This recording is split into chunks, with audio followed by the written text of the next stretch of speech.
Finally! No.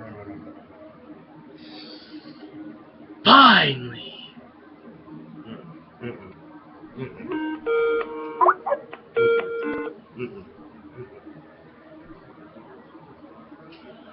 Finally! Daddy's home! Tonight! For professional wrestling, it has been nothing but an eventful night. Lucha heard around the world, simply phenomenal. Renegade's Way Night 1 last night, simply phenomenal. And tonight, Night 2, the anniversary night, 2 years. And I stand here as a DRW owner, and I am nothing but proud. To stand here before the millions and millions of Chris Hero fans around the world and DRW fans around the world, and hell, in other planets if we got them. Tonight I stand here before you and I say thank you. Thank you for allowing this dream to become a reality. Thank you all for standing by our side, fighting the good fight, and helping DRW get where it is today. So now, tonight, I have to speak about Night 2 of Renegade's Way. I have to talk about the travesty that happened tonight. I have to talk about the match that I had with Arceus. Arceus, for 3 months you've been telling the world that you were going to do the unthinkable. You were going to do what they said could not be done. You were going to dethrone a king. I didn't think it could be done. I told the world that it would not be done, but thanks to J.M. Domingo and Justin Blackwood, you got the job done. But now August 5th, you have to trust Justin Blackwood. That seems to be a little bit of a problem. You live this DTA life, and the only person I gotta trust is DMG. That tag match has so much line on it, doesn't it, Justin? Because if you lose that match, you're gone. You win that match, and you have an elite title shot.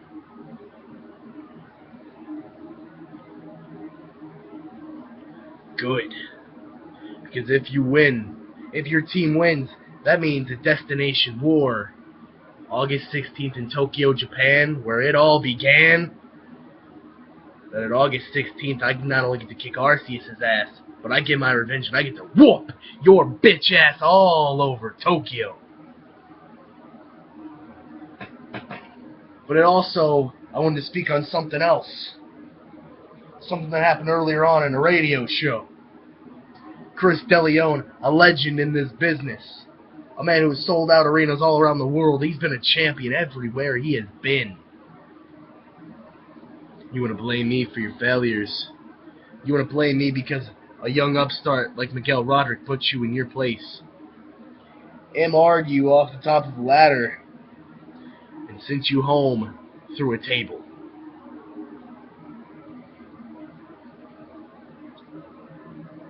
How about you do what us veterans been doing for 6 years? How about you lace up your boots and you quit your bitching and you step up like a man? I gave you your opportunity. I gave you the feeding table.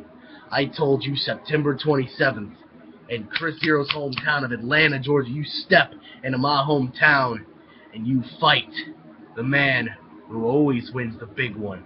That's what I do. I win the big one, DeLeon. I do what you can't do. You sit there and you talk about how you're a veteran.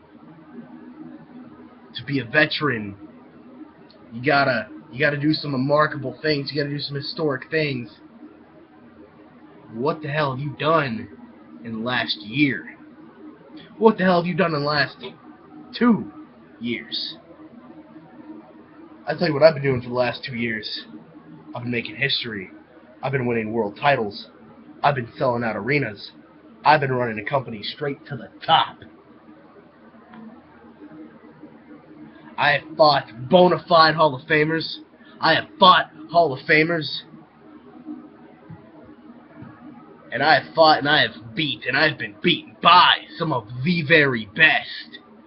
And if you step into the ring with me September 27th in Atlanta, Georgia at the Georgia Dome, I promise you, you will be nothing but just another victim.